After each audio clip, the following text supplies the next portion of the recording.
समर्थ रामदास स्वामी जी साक्षात हनुमान जी के अवतार हुए। इन्हों के अवतार समर्थ सदगुरु ब्रह्म चैतन्य गोंदवलेकर महाराज। इन्हों का स्थान जो है महाराष्ट्र में सातारा जिले में, वहाँ से करीब 60 किलोमीटर पर है। तो इन्हों का जो अवतार कार्य हुआ है, समर्थ रामदास स्वामी जी ने ही गोंदवलेकर महाराज जी के रूप में अवतार धारण किया। तो ये केवल भगवान का नाम का प्रचार करने के लिए हुआ। उन्होंने आज्ञा से हम यहाँ आए हैं। आप लोगों ने हमको जो बुलाया है, कुछ न कुछ इस समर्थ रामदास स्वामी जी के संप्रदाय का अपने को सुनने को मिलेगा, इसलिए आपने हमको यहाँ बुलाया है। तो रामदास स्वामी जी ने, समर्थ रामदास स्वामी जी ने दासबोध ग्रंथ लिखा है और एक आत्माराम नाम का एक दूसरा ग्रंथ लिखा है। ये जो दो ग्रंथ है, ये दोनों ग्रंथ समर्थ रामदास स्वामी जी के प्राण है। उन्होंने स्वयं ने कहा था, मैंने शरीर छोड़ा है इसलिए आपने बुरा मत मानना। अपने सभी शिष्यों को कहा था जाने के पहले, निर्वाण के पहले। तो ये जो दो ग्रंथ है, ये रामदास स्वामी जी के प्राण है। तो इसमें उन्होंने अध्यात्म के प्रति पूरा उपदेश किया है। अपने को देह बुद्धि से आत्मबुद्धि को कैसा जाना है, इसका मार्ग उसमें उन्होंने बताया है। तो अपना हर का जो स्वरूप है, वो स्वरूप कौन सा है? जो अपन जो समझते हैं, मैं इतना पढ़ा हूँ, इतना ये गया हूँ, ऐसा हो, मेरा नाम ये है, ऐसा है, तो ये अपना स्वरूप नहीं है। अपना असली जो स्वरूप है, वो असली स्वरूप कौन सा है, इसके बारे में रामदास स्वामी जी ने दासबोध ग्रंथ में लिखा है। उन्होंने सभी प्रकार का ज्ञान बताया उसमें। ये बिल्डिंग कैसे तैयार करना, राजकारण कैसा खेलना है, वैसे कैसा चलना है, कैसा पढ़ना है, आदर कैसा रखना है, सभी के बारे में उन्होंने उसमें ज्ञान दिया है। पृथ्वी में जो कुछ अपने को सृष्टि में दिखता है, उसका पूरा ज्ञान उसमें दिया है।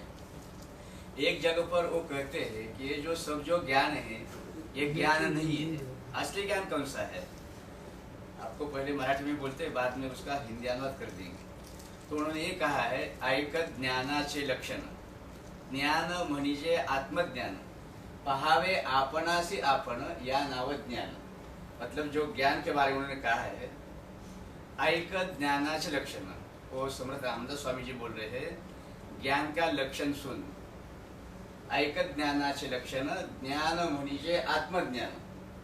ज्ञान का लक्षण क्या बताया है? असली जो आत्मज्ञान जो है, आत्मा के प्रति ज्ञान होना, उसका ज्ञान अपने को समझना है, उसको ज्ञान का है। आत्मज्ञान उसको जो है, सभी ज्ञानों में श्रेष्ठ जो कौन सा ज्ञान है, तो आत्मज्ञान है। आत्मज्ञान कैसा है? पहावे आपणासी आपण या नाव ज्ञान। ये आत्मज्ञान कैसा है? ये जो अपने स्वयं को देखने का है। स्वयं को देखना मतलब कैसा देखने का है? स्वयं को अपन दर्पण में देखते हैं तो वो अपना रूप नहीं है।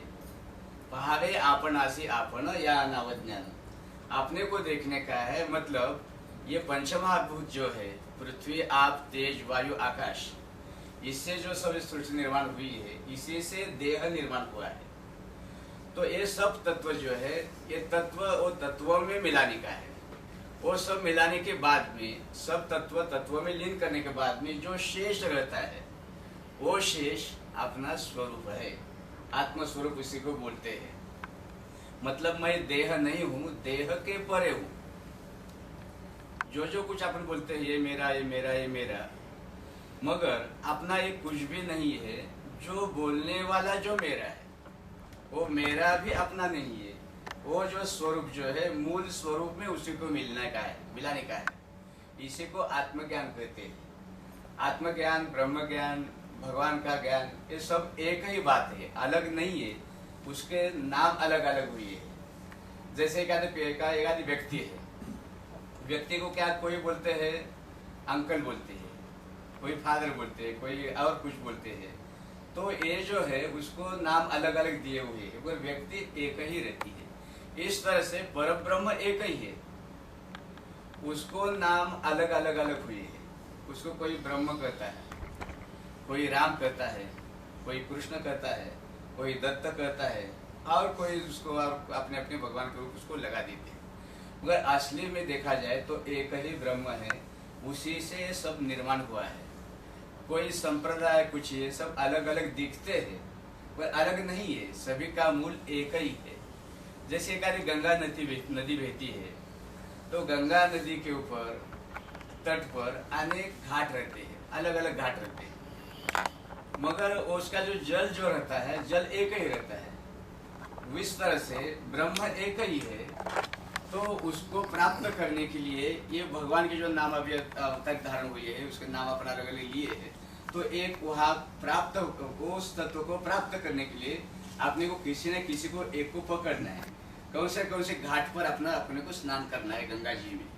इसी तरह से ये जो संप्रदाय अनेक है, भगवान के रूप अनेक है, संत भी अनेक हुए हैं, बहुत संत हुए हैं, मगर सभी संतों का अंदर का जो एक है उसको ब्रह्म कहते हैं, उसी को जानने का है, उसी को आत्मज्ञान ब्रह्म ज्ञान सब उसी को कहते हैं।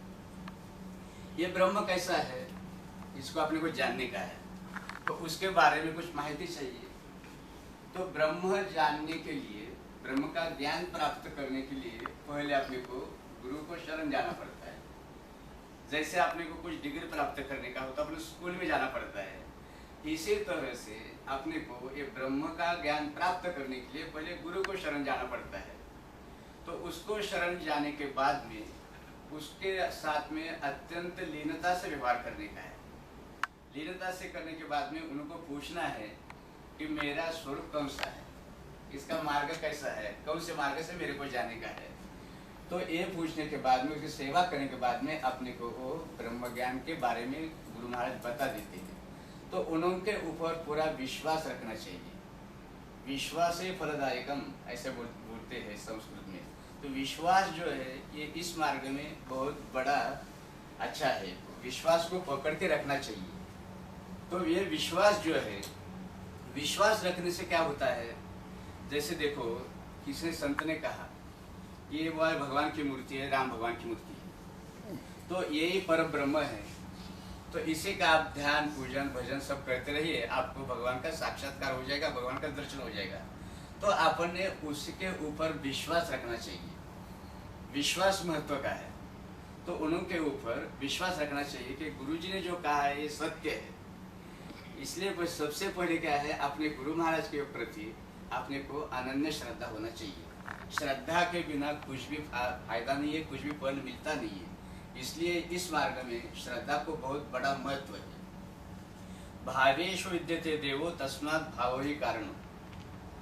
जो भगवान जो है भावना में बैठे हुए हैं, जैसे राम भगवान की मूर्ति आपको है दिए पूजन करने के लिए, तो मूर्ति जो है पाषाण की रहती है या काष्ठ की या मृतिका की रहेगी, मगर उसमें जो अपन भाव जो डालते हैं, भाव में जो अपन उसमें रखते हैं, प्रतिष्ठित करते हैं, उसको महत्व है। उस भाव में भगवान है, वो मूर्ति में भगवान नहीं है, अपने भाव में भगवान है। तो अपने जो भाव जो है वो मूर्ति में डालकर अपने को भजन पूजन करने का है। इस विश्वास से अपन जब करेंगे तब अपने को अपने आप भगवान का साक्षात्कार हो जाएगा। समर्थ रामदास स्वामी जी ने कहा है, अपन जो श्रवण कर रहे हैं, श्रवण से अपने को बहुत बड़ा ज्ञान मिलता है। श्रवण मनन निजिध्यास प्रचिति ने बाणता विश्वास, रोकड़ा साक्षात्कार सायास करने से मिलेगी। समर्थ रामदास स्वामी जी क्या कहते हैं, श्रवण कौन से भी मार्ग में सबसे पहले श्रवण चाहिए। जैसे अपने को काशी यात्रा करने का है, काशी को जाने का है, तो काशी में जो गए हुए हैं, जो काशी का दर्शन करके आए हैं, उसी को पहले अपने को मिलना है, उसके पास में जाना चाहिए, उसको पूछना चाहिए काशी का मार्ग कैसा है, क्या है। तो उससे अपने को श्रवण से मालूम पड़ेगा, वो अपने को बता देगा, उसको श्रवण बोलते हैं। तो श्रवण से अपने को मालूम पड़ेगा काशी को इस मार्ग से जाने का है। इस तरह से इस मार्ग में, परमार्थ मार्ग में, अध्यात्म के मार्ग में पहले सबसे गुरु को शरण जाना है, क्योंकि वो तत्व को उन्होंने प्राप्त किया हुआ है। इससे पहले उनके पास जाना चाहिए, उनको पूछना चाहिए कि मेरे को भी उस वहाँ जाने का है, तो मेरे को कैसा दर्शन हो जाएगा।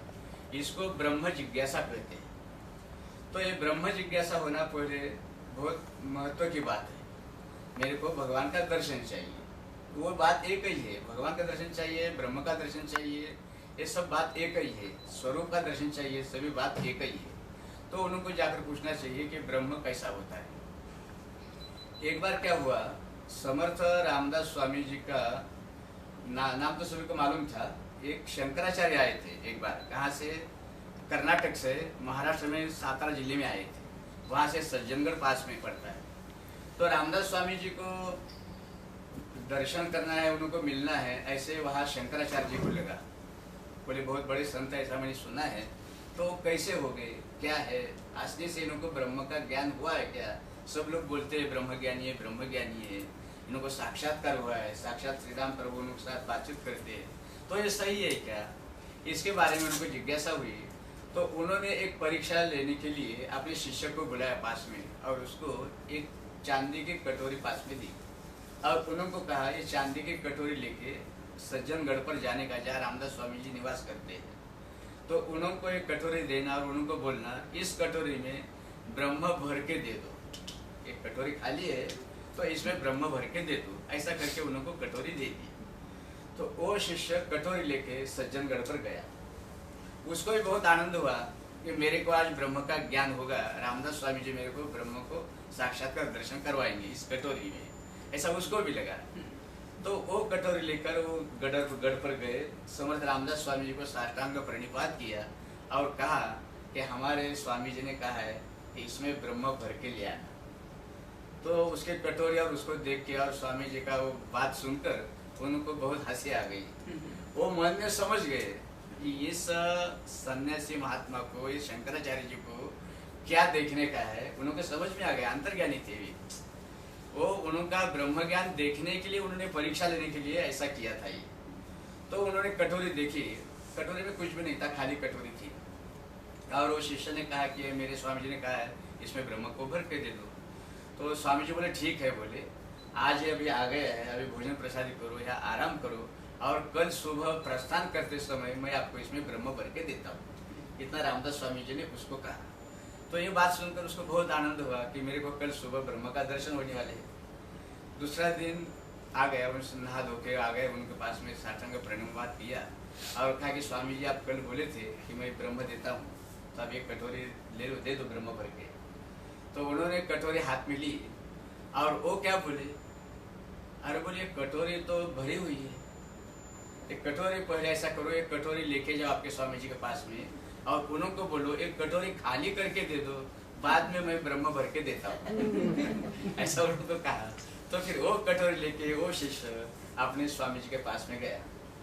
जाते स्वामी जी को दंडवत प्रणाम किया और बोले कि रामदास स्वामी जी ऐसा ऐसा बोले हैं। तो वो बात सुनकर, वो रामदास स्वामी की बात जो सुनकर, वो शंकराचार्य के स्वामी जी के आंखों में आंसू आ गए।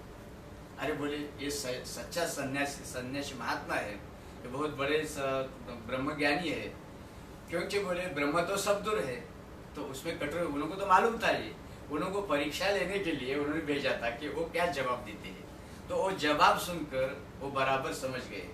खग की भाषा खग जाने, खग मतलब पंछी है, पंछियों की भाषा पंछी जानते हैं, इस तरह के संत की भाषा संत जानते हैं। तो उनका वो बात सुनकर स्वामी जी को बहुत आनंद हुआ कि ये अच्छे सन्यासी है, बहुत बड़े। तो रामदास स्वामी जी जो है ये साक्षात्कारी संत है, वो समझ गए मन में।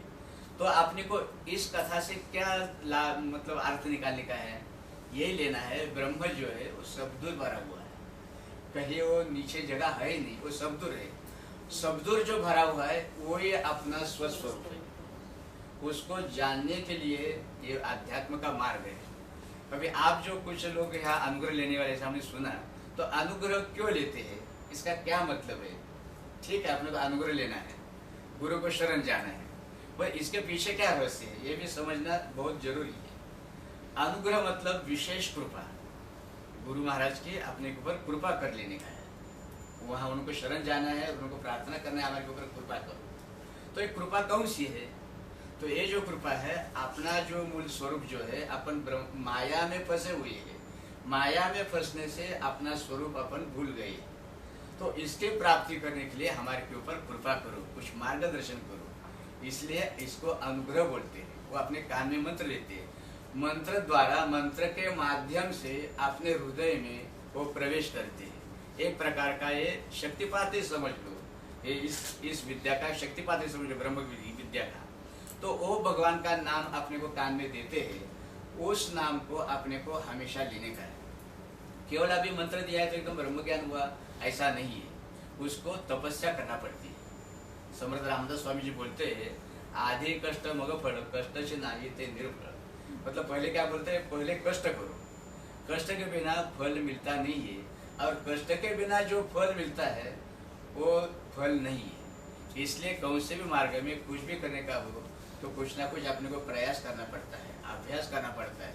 अभी अपन जो पढ़ाई लिखाई करते क्यों, फल प्राप्त करने के लिए। इसी तरह से इस मार्ग में भी फल प्राप्ति, कौन सा फल प्राप्त करना है, अपना स्वस्वरूप को दर्शन करने का, इस स्वस्वरूप की प्राप्ति करना है। उसी के लिए अपने को गुरु महाराज को शरण जाने का है, और इसी को अनुग्रह बोलते हैं। अनुग्रह दूसरी कोई बात नहीं है। और अनुग्रह लेने के लिए ज्यादा कुछ ऐसा खास बंधन रहता नहीं है। यह अध्यात्म का मार्ग है, ये आत्मा को परमात्मा में मिलाने का ही मार्ग है। इसमें बंधन नहीं है, बंधन सब छोड़ने के लिए मार्ग है। इसका मतलब कैसा व्यवहार करो ऐसा इसका अर्थ नहीं है। देखो आपने को रोग हुआ है, बीमारी हुई है, कुछ बीमारी जाने के लिए पहले डॉक्टर को शरण जाना पड़ता है, और वो जो कुछ दवा देते हैं वो दवा लेना पड़ती है, और परहेज करना पड़ता है। दवा और परहेज से क्या होता है, अपने आप रोग नष्ट हो जाता है। इसी तरह से अपने सभी को भवरोग हुआ है।